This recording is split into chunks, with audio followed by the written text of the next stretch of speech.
Vietnam y los vecinos Laos y Camboya, más tarde Kampuchea, iban a sufrir una larga agonía que empezó justo después de la rendición de Japón en 1945.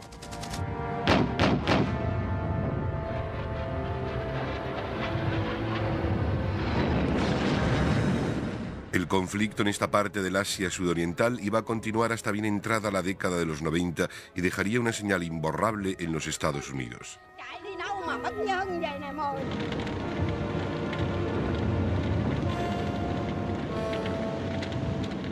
La primera fase del conflicto duró casi 10 años, mientras los franceses luchaban para mantener la autoridad en la Indochina colonial.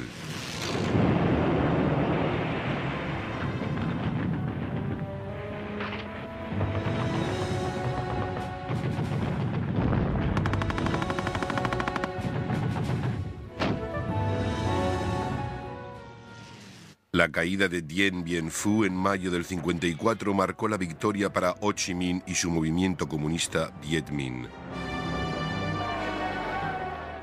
La ulterior conferencia de paz de Ginebra le otorgó mando a Ho Chi Minh hacia el sur hasta el paralelo 17.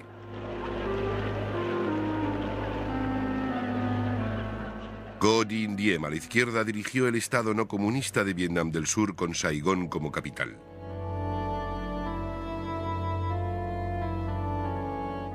Camboya se encontró bajo el mandato del procomunista príncipe Norodom Sihanouk.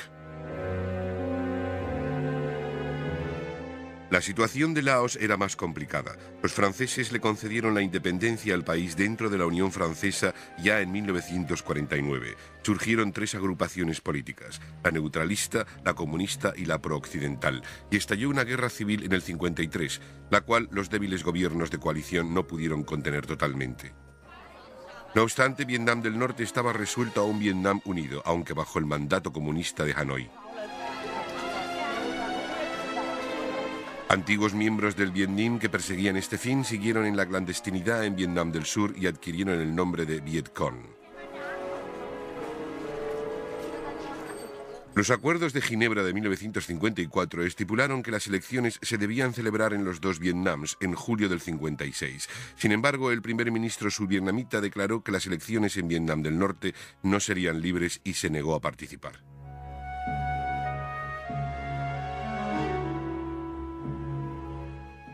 Le animó a esta decisión una declaración del presidente norteamericano Eisenhower en 1954, en la que afirmaba que los Estados Unidos harían todo lo posible para proteger a Vietnam del Sur de la agresión comunista. En efecto, ya había consejeros norteamericanos en el país colaborando en la formación de las Fuerzas Armadas survietnamitas.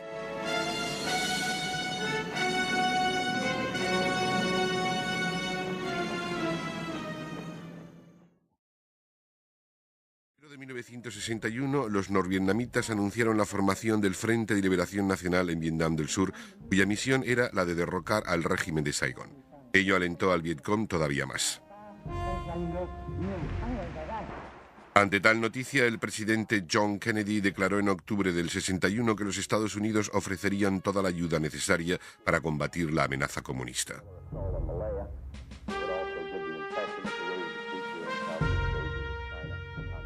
Envió al general Maxwell Taylor para establecer cuál era el mejor paso a seguir. Antes de terminar el año, habían llegado las primeras unidades de apoyo norteamericano y 2 compañías de helicópteros. En febrero del 62 se creó el Comando Auxiliar Militar Norteamericano Vietnam y para finales de año un mínimo de 9.000 estadounidenses trabajaban en él.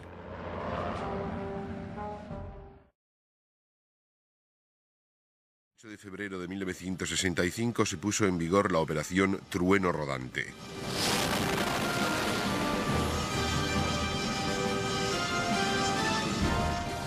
Se dirigió contra una selección de objetivos en Vietnam del Norte con el fin de disuadir a Hanoi de ayudar al Vietcong y llevarlo a la mesa negociadora.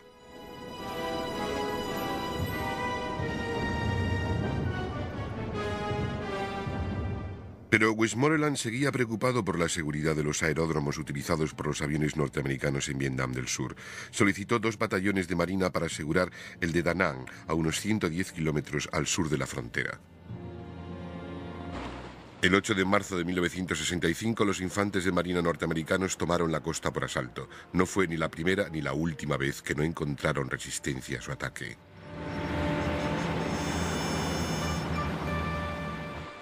No obstante, el trueno rodante no consiguió su objetivo. El día después de su primer ataque aéreo, el primer ministro soviético Alexei Kosygin visitó Hanoi.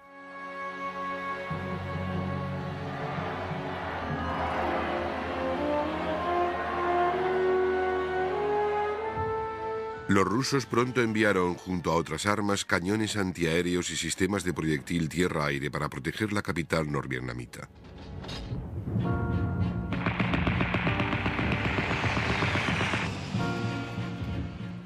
También China condenó las acciones norteamericanas y firmó un acuerdo de auxilio económico y técnico con Hanoi. Durante el transcurso de 1965 se desplegaron más y más tropas norteamericanas en territorio survietnamita.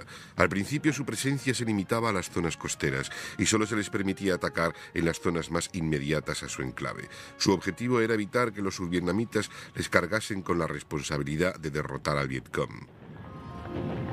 En el sur se usó cada vez más el impresionante bombardero B-52, cuya capacidad arrasadora en la selva cambió literalmente zonas en el mapa de Vietnam. Además, los aviones cubrieron zonas de la selva con un defoliante llamado Agente Naranja.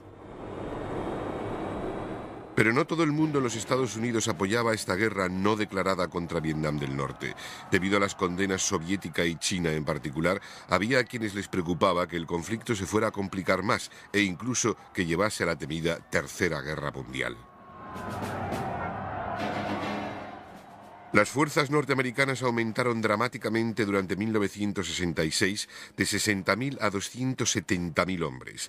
La gran mayoría eran reclutas de 18 o 19 años que servían un año en el país con breve permiso para descanso y recreo llamado R&R.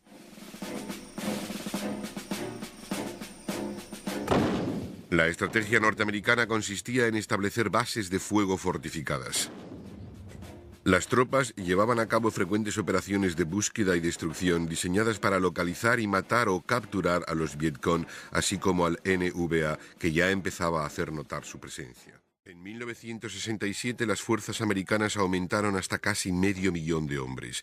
Tropas neozelandesas y tailandesas se unieron a los aliados activos surcoreanos y australianos, lo cual le permitió a Westmoreland organizar operaciones de búsqueda y destrucción todavía mayores.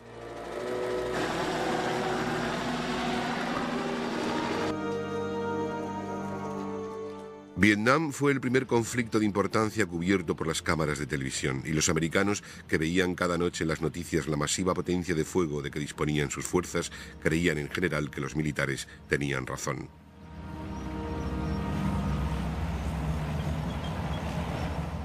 Pero un creciente número de gente dudaba, y no solo en los Estados Unidos, que lo que estaba pasando tuviera justificación moral.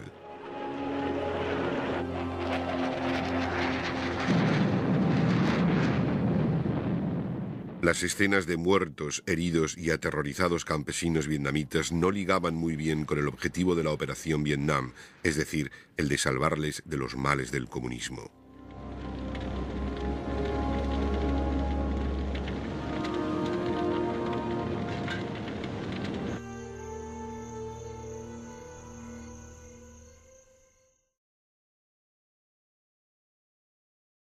El 30 de enero, el NVA y el Vietcong lanzaron simultáneos ataques en no menos de 5 urbes y 80 ciudades. En los últimos meses, sus hombres se habían infiltrado gradualmente en las zonas urbanas.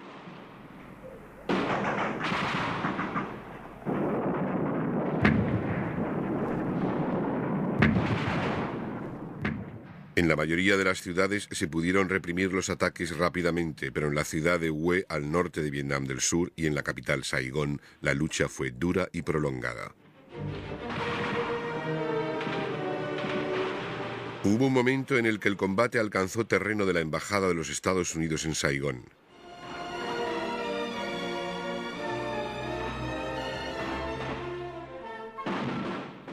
Lo cual asombró a los televidentes norteamericanos.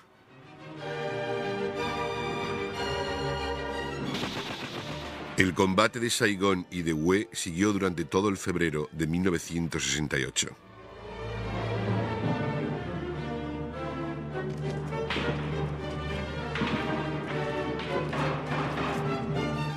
Los sudvietnamitas en particular no tuvieron piedad con los prisioneros del Vietcong y del NVA. Los daños físicos en Hue y Saigón eran generales.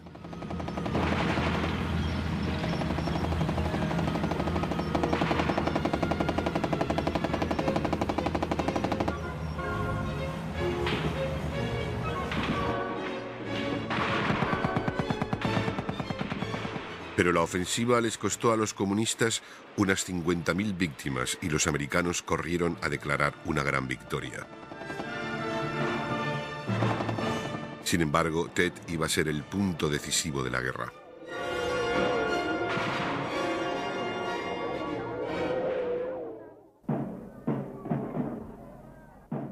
Las declaraciones que afirmaban que la ofensiva del Tet a principios del 68 había sido una derrota comunista fueron recibidas en los Estados Unidos por una nueva oposición a la guerra del Vietnam.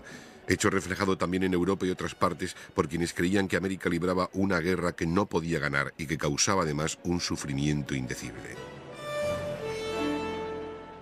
Los norteamericanos se estaban dando cuenta del elevado número de víctimas de su país. El total de muertos en acción había alcanzado los 10.000 en el 67 y ascendería a 14.500 en el 68.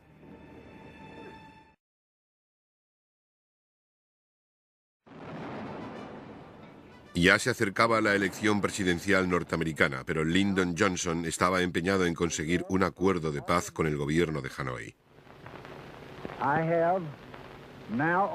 He ordenado un alto al fuego a todas las fuerzas de aire, mar y artillería en Vietnam del Norte para las 8 de la mañana del viernes, hora de Washington.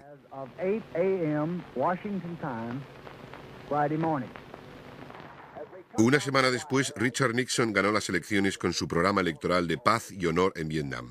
Ello implicaba el enfoque doble de introducir una política de vietnamización con el fin de que los subvietnamitas se hicieran cargo de la guerra gradualmente y las fuerzas norteamericanas pudieran volver a casa. Al mismo tiempo, se iba a continuar la presión en Vietnam del Norte para mantenerle en la mesa de negociaciones.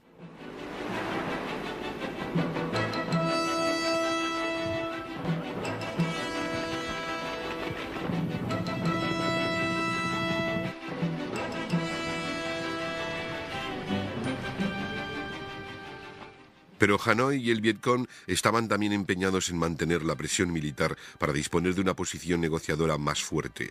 A finales de febrero del 69 bombardearon ciudades y bases en Vietnam del Sur durante un mes seguido.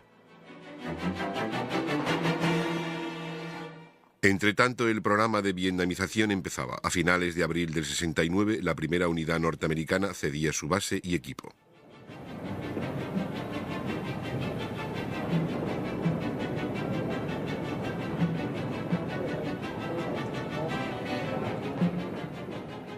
Al mismo tiempo, las fuerzas estadounidenses alcanzaban su máximo poder en Vietnam con casi 550.000 hombres. Además, había 70.000 australianos, neozelandeses, surcoreanos y tailandeses.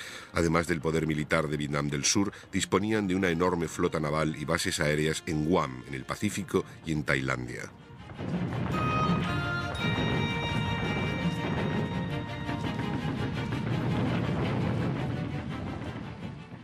A pesar de la declaración de Nixon de perseguir la paz justa, en 1969 la oposición a la guerra aumentaba de manera alarmante en Norteamérica. Cada vez más ciudadanos escogían ignorar la llamada filas. Algunos incluso quemaban su cartilla militar en público.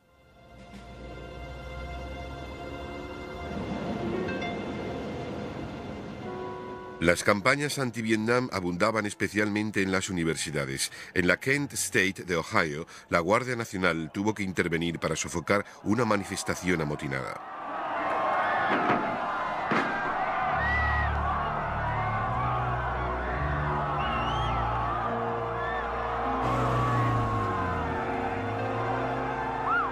Dispararon a los estudiantes con un resultado de 4 muertos y 10 heridos. Además, Jane Fonda, destacada estrella de Hollywood y activista anti-Vietnam, visitó Vietnam del Norte.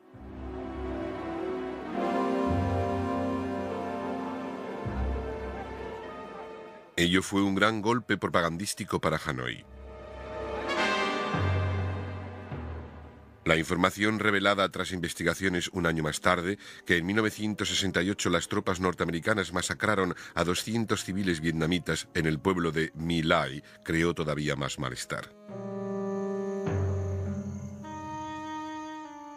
Se presentaron acusaciones de encubrimiento militar. El oficial directamente responsable, el teniente William Calley, fue sometido a consejo de guerra.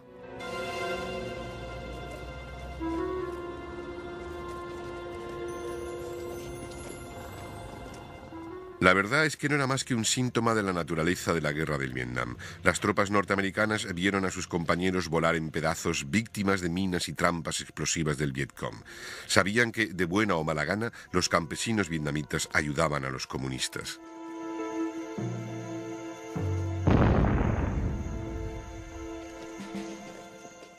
El abismo que separaba a las tropas americanas y a los vietnamitas se hacía más y más grande.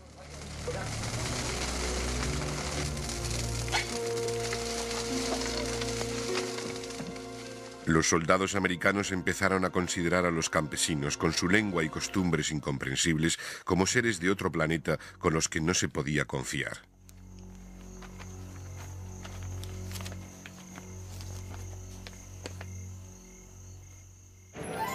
A diferencia de otras guerras norteamericanas, los soldados que volvían a casa se veían cada vez más rechazados por sus propios compatriotas.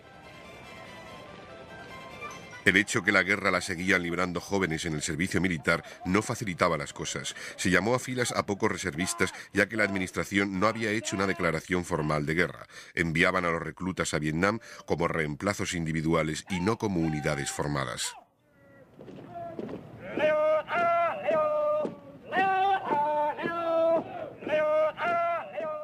Los reclutas se encontraban entre extraños y debido al sistema rotatorio de un año y a las víctimas, raramente conseguían conocer a otros soldados o a los oficiales.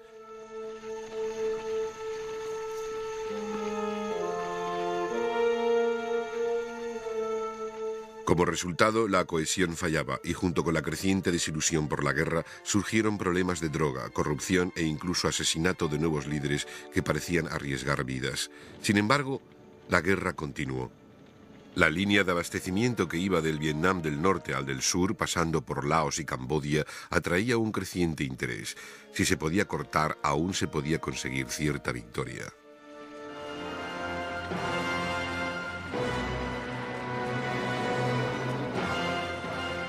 Los comunistas aprovecharon el proceso de vietnamización para lanzar un importante ataque a través de la frontera a finales de marzo del 72.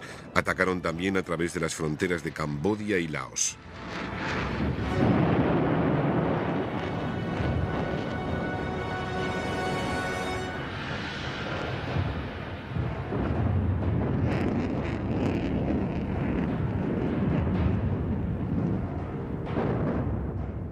El ejército sudvietnamita perdió muchos hombres y parecía que iba hacia su destrucción.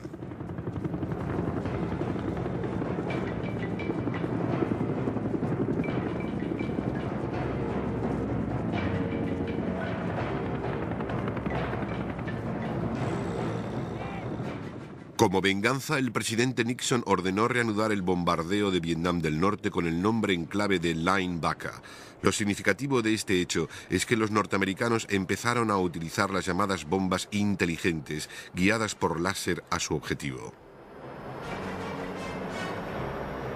Pero ni Linebacker ni el apoyo aéreo al campo de batalla pudieron evitar que los norvietnamitas se apoderaran de la norteña capital de la provincia Quang Tri y conseguir otras significantes victorias.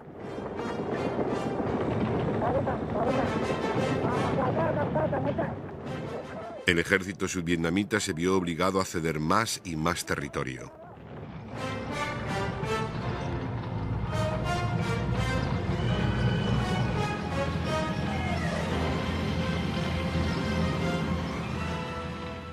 En mayo, el presidente Nixon ordenó bloquear y minar los puertos norvietnamitas,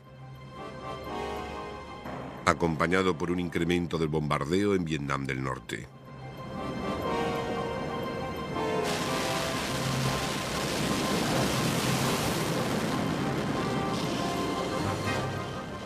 Finalmente, a finales de junio, los subvietnamitas lanzaron una contraofensiva.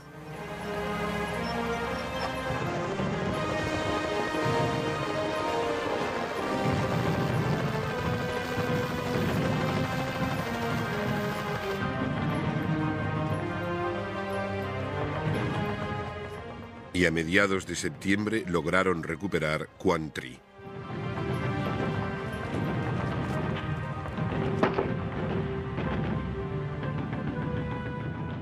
Pero ya hacía un mes que los Estados Unidos habían abandonado su función de guerra en tierra.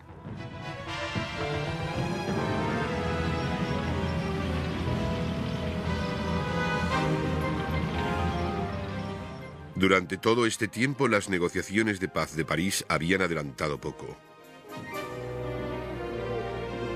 Pero se habían celebrado otras negociaciones extraoficiales.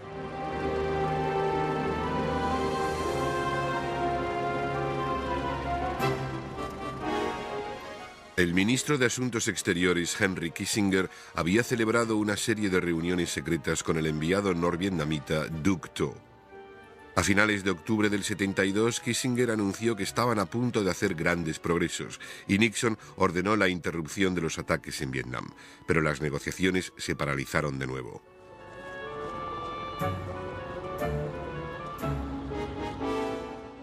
Y se reinició el Linebacker a mediados de diciembre.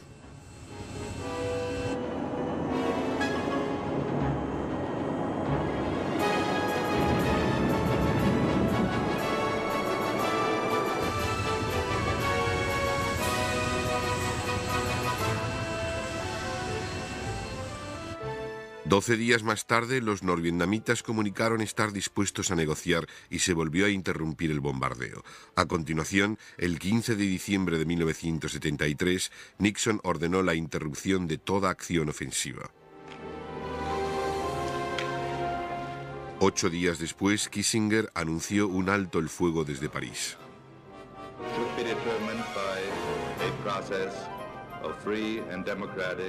Los Estados Unidos acordaron retirar el resto de sus fuerzas en Vietnam a cambio de la puesta en libertad de todos sus prisioneros.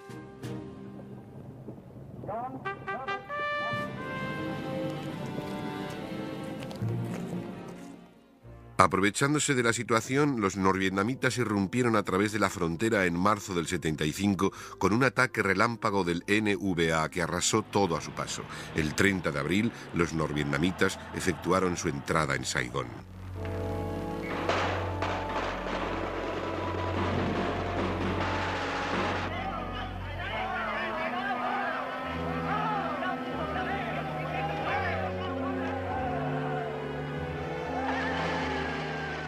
Durante la cual en la Embajada de los Estados Unidos de la ciudad se efectuó una evacuación de última hora de vietnamitas que habían tomado partido con la causa americana y de ciudadanos norteamericanos.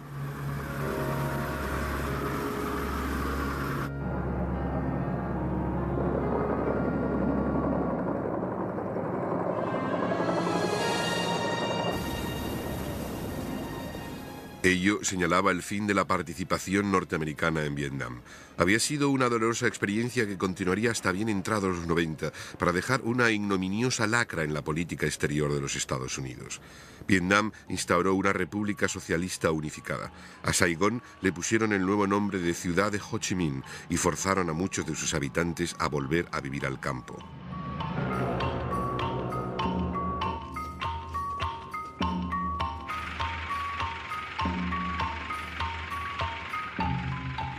Y Camboya fueron absorbidos por el poder comunista en 1975.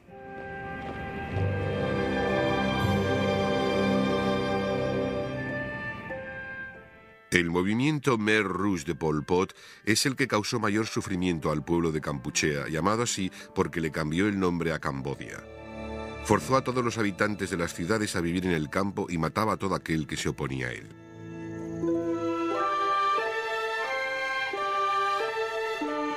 Para principios de 1977, cerca de 1,5 millones de personas perdieron sus vidas en los campos de la muerte.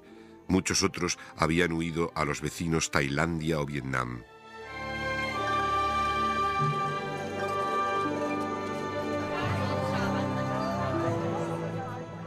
Los que huyeron a Vietnam eran vietnamitas étnicos. De la misma manera persiguieron a los chinos étnicos en Vietnam. Las rivalidades tradicionales habían ahora reemplazado a las de las superpotencias en el Asia sudoriental e iban a acarrear más problemas.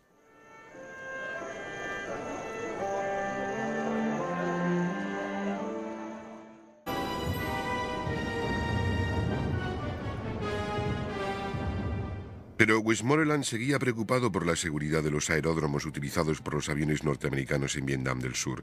Solicitó 2 batallones de marina para asegurar el de Da Nang, a unos 110 kilómetros al sur de la frontera. El 8 de marzo de 1965, los infantes de marina norteamericanos tomaron la costa por asalto. No fue ni la primera ni la última vez que no encontraron resistencia a su ataque.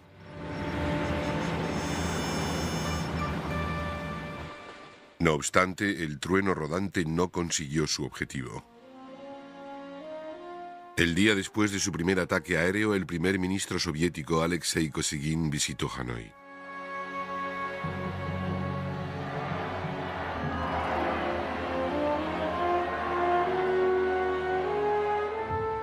Los rusos pronto enviaron, junto a otras armas, cañones antiaéreos y sistemas de proyectil tierra-aire para proteger la capital norvietnamita.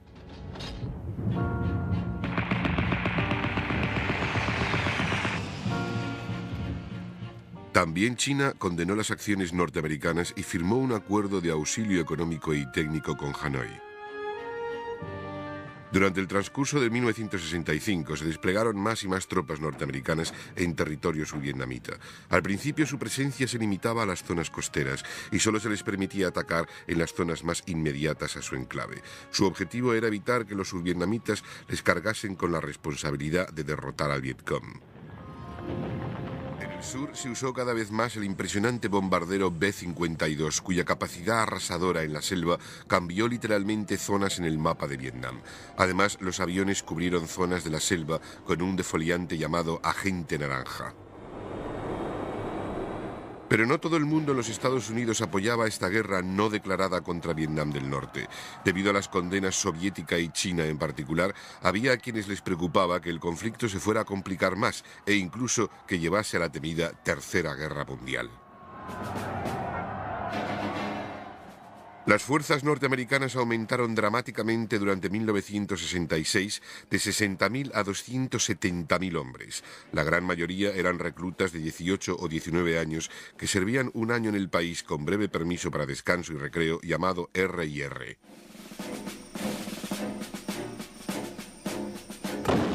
La estrategia norteamericana consistía en establecer bases de fuego fortificadas. Las tropas llevaban a cabo frecuentes operaciones de búsqueda y destrucción diseñadas para localizar y matar o capturar a los Vietcong, así como al NVA, que ya empezaba a hacer notar su presencia. En 1967 las fuerzas americanas aumentaron hasta casi 500.000 de hombres.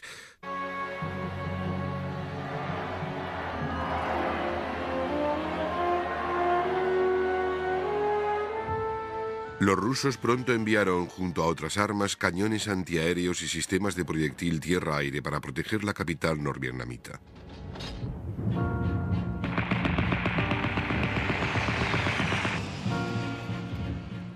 También China condenó las acciones norteamericanas y firmó un acuerdo de auxilio económico y técnico con Hanoi.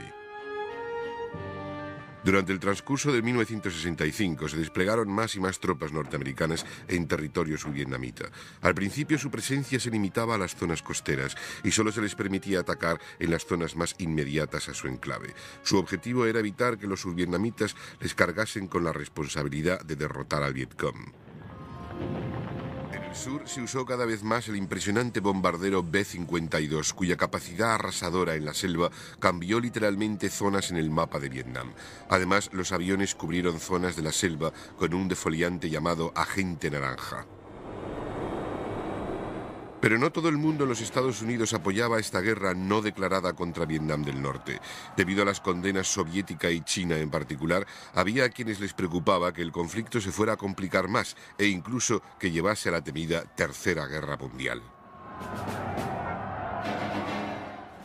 Las fuerzas norteamericanas aumentaron dramáticamente durante 1966 de 60.000 a 270.000 hombres. La gran mayoría eran reclutas de 18 o 19 años que servían un año en el país con breve permiso para descanso y recreo llamado R&R.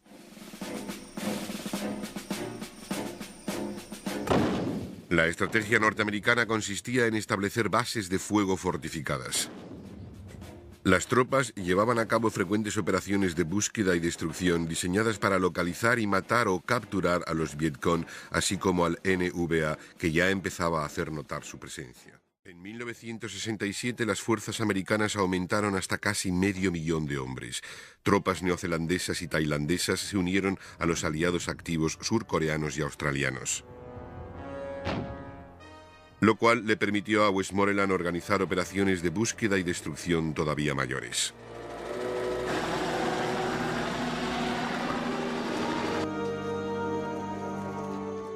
Vietnam fue el primer conflicto de importancia cubierto por las cámaras de televisión, y los americanos, que veían cada noche en las noticias la masiva potencia de fuego de que disponían sus fuerzas, creían en general que los militares tenían razón.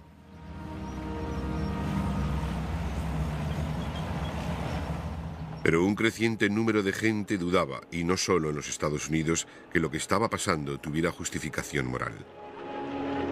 70.000 hombres. Además, había 70.000 australianos, neozelandeses, surcoreanos y tailandeses. Además del poder militar de Vietnam del Sur, disponían de una enorme flota naval y bases aéreas en Guam, en el Pacífico, y en Tailandia.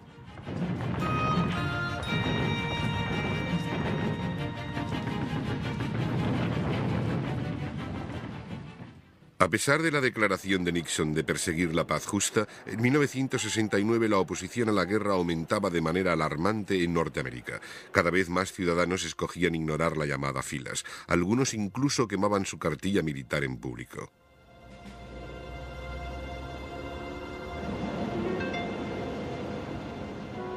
Las campañas anti-Vietnam abundaban especialmente en las universidades. En la Kent State de Ohio, la Guardia Nacional tuvo que intervenir para sofocar una manifestación amotinada.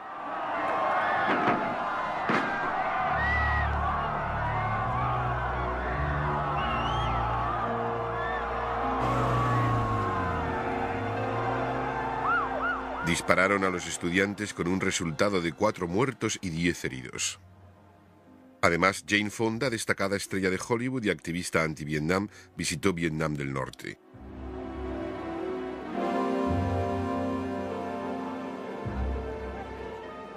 Ello fue un gran golpe propagandístico para Hanoi.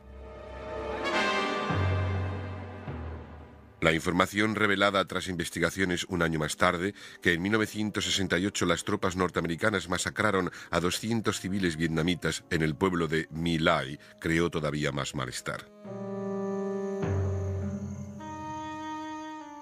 Se presentaron acusaciones de encubrimiento militar. El oficial directamente responsable, el teniente William Calley, fue sometido a consejo de guerra.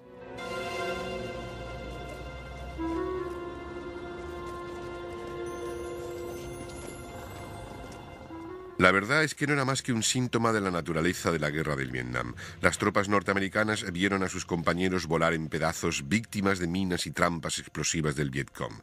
Sabían que, de buena o mala gana, los campesinos vietnamitas ayudaban a los comunistas.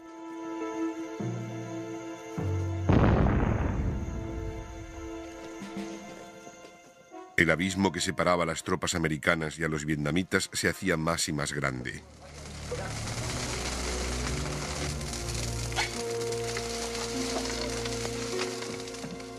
Los soldados americanos empezaron a considerar a los campesinos, con su lengua y costumbres incomprensibles, como seres de otro planeta con los que no se podía confiar.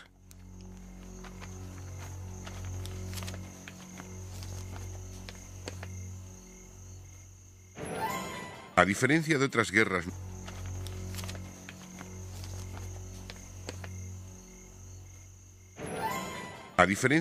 guerras norteamericanas, los soldados que volvían a casa se veían cada vez más rechazados por sus propios compatriotas. El hecho que la guerra la seguían librando jóvenes en el servicio militar no facilitaba las cosas. Se llamó a filas a pocos reservistas, ya que la administración no había hecho una declaración formal de guerra. Enviaban a los reclutas a Vietnam como reemplazos individuales y no como unidades formadas.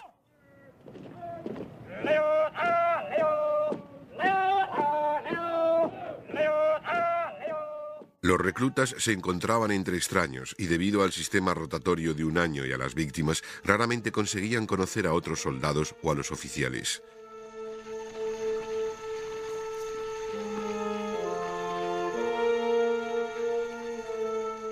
Como resultado, la cohesión fallaba y junto con la creciente desilusión por la guerra surgieron problemas de droga, corrupción e incluso asesinato de nuevos líderes que parecían arriesgar vidas. Sin embargo, la guerra continuó. La línea de abastecimiento que iba del Vietnam del norte al del sur, pasando por Laos y Camboya, atraía un creciente interés. Si se podía cortar, aún se podía conseguir cierta victoria.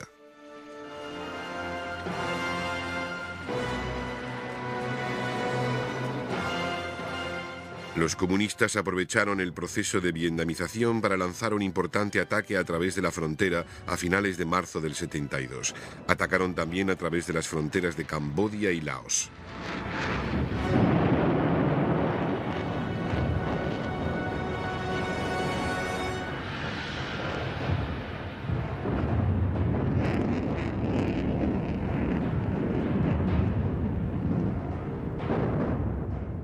El ejército sudvietnamita perdió a muchos hombres y parecía que iba hacia su destrucción.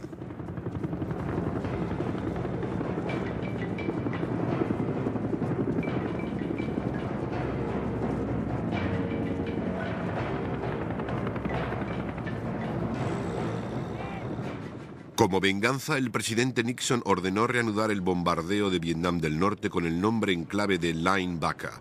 Lo significativo de este hecho es que los norteamericanos empezaron a utilizar las llamadas bombas inteligentes, guiadas por láser a su objetivo. Pero ni Linebacker ni el apoyo aéreo al campo de batalla pudieron evitar que los norvietnamitas se apoderaran de la norteña capital de la provincia Quang Tri y conseguir otras significantes victorias.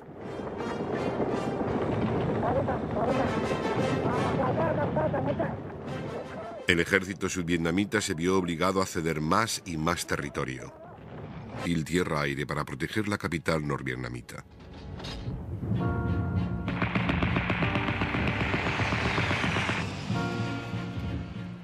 También China condenó las acciones norteamericanas y firmó un acuerdo de auxilio económico y técnico con Hanoi.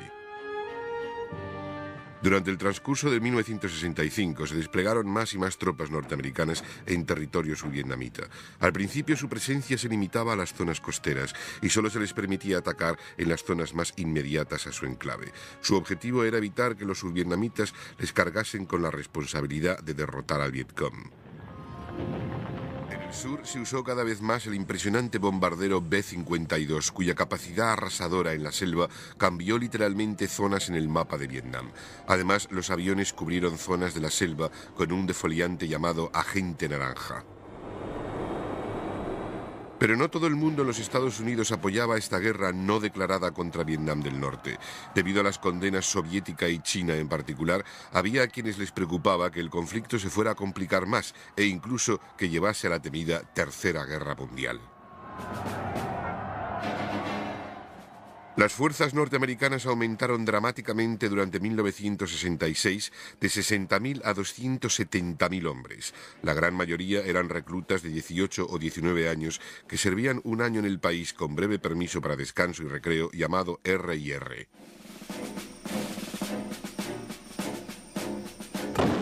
La estrategia norteamericana consistía en establecer bases de fuego fortificadas. Las tropas llevaban a cabo frecuentes operaciones de búsqueda y destrucción diseñadas para localizar y matar o capturar a los Vietcong, así como al NVA, que ya empezaba a hacer notar su presencia. En 1967 las fuerzas americanas aumentaron hasta casi 500.000 de hombres. Tropas neozelandesas y tailandesas se unieron a los aliados activos surcoreanos y australianos, lo cual le permitió a Westmoreland organizar operaciones de búsqueda y destrucción todavía mayores.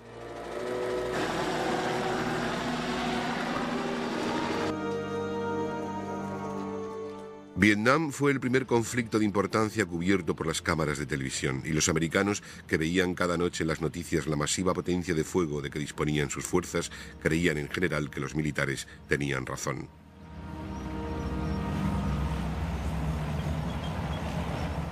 Pero un creciente número de gente dudaba, y no solo en los Estados Unidos, que lo que estaba pasando tuviera justificación moral.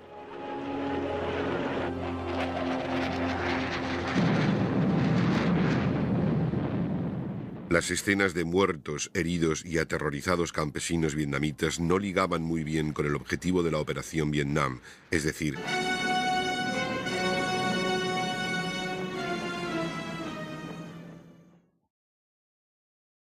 en 1961, los norvietnamitas anunciaron la formación del Frente de Liberación Nacional en Vietnam del Sur, cuya misión era la de derrocar al régimen de Saigón. Ello alentó al Vietcong todavía más. Ante tal noticia, el presidente John Kennedy declaró en octubre del 61 que los Estados Unidos ofrecerían toda la ayuda necesaria para combatir la amenaza comunista.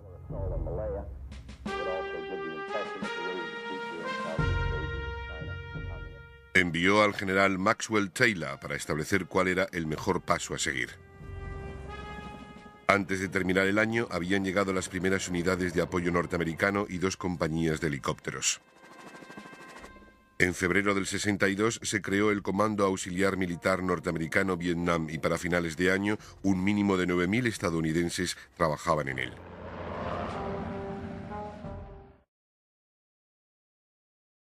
El 8 de febrero de 1965 se puso en vigor la Operación Trueno Rodante.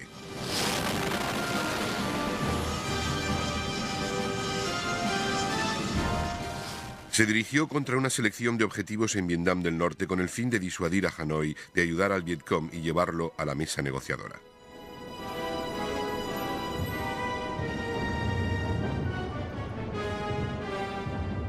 Pero Westmoreland seguía preocupado por la seguridad de los aeródromos utilizados por los aviones norteamericanos en Vietnam del Sur.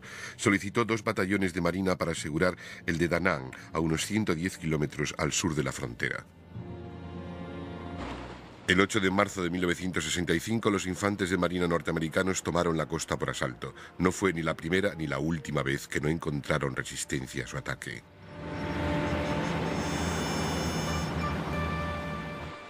No obstante, el trueno rodante no consiguió su objetivo. El día después de su primer ataque aéreo, el primer ministro soviético Alexei Kosygin visitó Hanoi.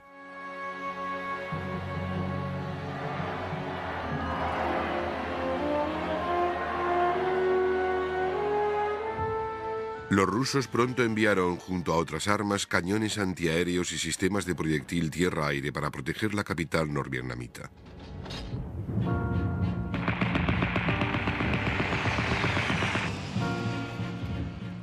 También China condenó las acciones norteamericanas y firmó un acuerdo de auxilio económico y técnico con Hanoi. Durante el transcurso de 1965 se desplegaron más y más tropas norteamericanas en territorio survietnamita. Al principio su presencia se limitaba a las zonas costeras y solo se les permitía atacar en las zonas más inmediatas